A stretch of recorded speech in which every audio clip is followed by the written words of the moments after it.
Some games launch broken, some games launch unfinished, and then there's Battlefront 2, a game that launched so badly it became a meme across the entire internet. A game so controversial that even people who never played it knew about its loot boxes. But here's the strange part. Years later, Battlefront 2 is still being played, still being praised, still being recommended. So that raises one simple question. How did one of the most hated launches in gaming history turn into one of the most loved Star Wars shooters ever? Before release, Battlefront 2 had everything going for it. Bigger maps, more heroes, space battles, a single player campaign, improved gunplay. Fans wanted a true evolution of the original Battlefront reboot. On paper, this looked like the ultimate Star Wars multiplayer experience, and visually, it was stunning. Explosions, iconic characters, movie level sound design. People were ready to love this game. Then launch happened. Battlefront 2 didn't just stumble at launch, it face planted. Progression was tied to loot boxes. Heroes were locked behind massive grind walls. Powerful upgrades came from RNG, which meant two players with the same skill level could have completely different power levels, based purely on luck or money. That created a pay to win feeling. And in a competitive shooter, that's basically the worst sin possible. The backlash was immediate. Social media exploded.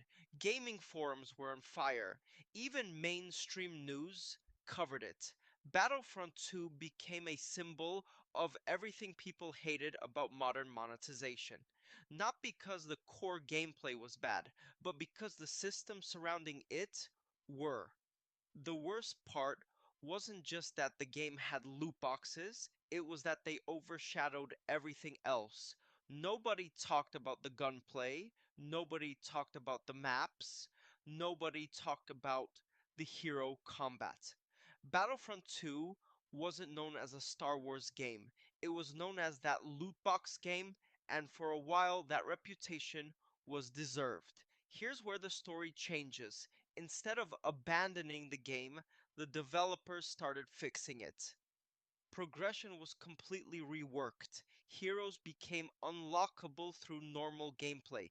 Power upgrades were tied to experience, not gambling. Slowly, the foundation of the game was rebuilt. Quietly. No huge marketing push, no massive apology tour, just updates, patch after patch. Until one day, Battlefront 2 was a completely different game, and once the monetization was stripped away, people finally saw what had been there all along.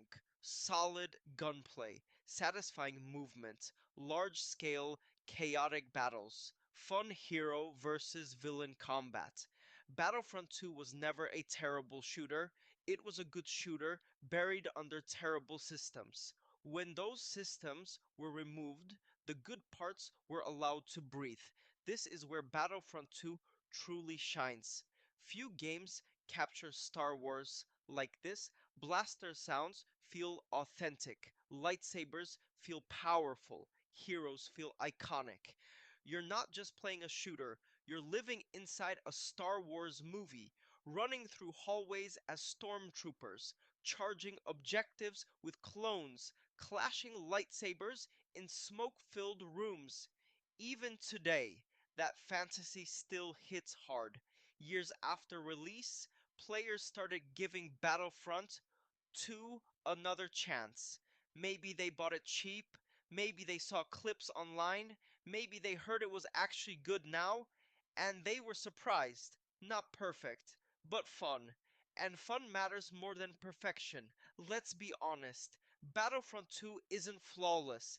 Development support ended. Some bugs remain. Balance isn't always ideal. But none of that destroys the core experience.